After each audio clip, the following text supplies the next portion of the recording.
I'm back mga kadarns. Well, meron lang po akong gustong i-share sa inyo about dito sa amin dito sa Japan. I-share ko lang po ang tradition nila dito.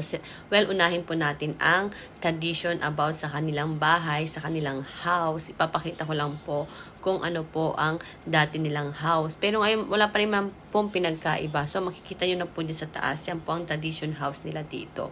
Yung wala po talagang ka-art-art. Yung parang ganun lang, puro kahoy po ang mga bahay nila dito sa Japan. Noon-noon pa yan. Pero ngayon wala pa rin pinagkaiba. Yung mga mayaman na medyo mga, mga semento na, yung kaibahan, syempre iba naman na ngayon.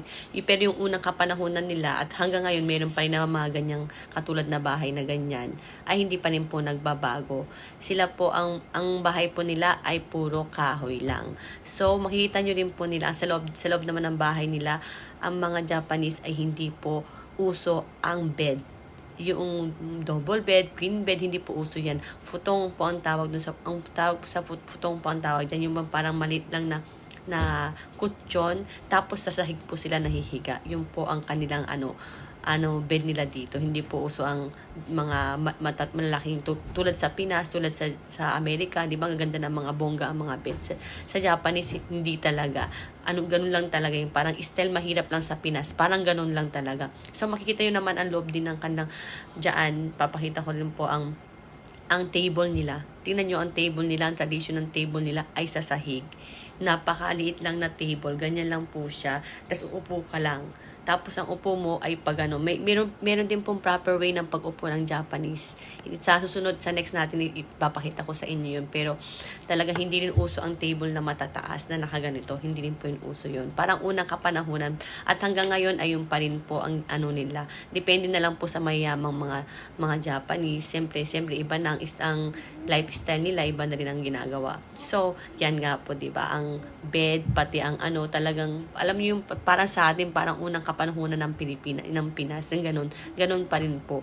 At makita nyo rin po sa kanila na hindi po sila naglalak ng pinto kasi nga hindi dito uso ang thief, hindi uso ang magnanakaw. So, lagi yang open po talaga. Wala po silang, hindi po uso yung sinasara ang pintuan.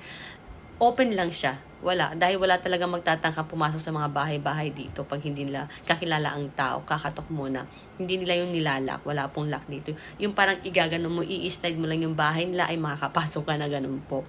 Dito sa Japan, napaka po ng style nila dito sa tradition nila dito. Kaya minsan nung unang punta ko po dito sa Japan, nagulat po ako kasi, ba't ganun, ba't walang kama, ba't walang table, ba't walang hindi nilalak yung mga pinto dito. Di ba magugulat ka talaga? So sila, para sa kanila, wala silang dapat ikatakot kasi nga, halos lahat ng bahay ay ganun. Wala talagang thief dito sa Japan. Talagang yung mga manners nila dito, talagang yun na nakakatuwa lang ba sa atin. Kasi nga, di ba, hindi ka tulad sa atin na lagi talagang nakalak talaga yan. Minsan nakalak pa nga, di ba, may magnanakaw pa, diba? Kaya lang, syempre, iba talaga dito. Iba talaga ang way talaga nila dito, ng mga tradition nila dito.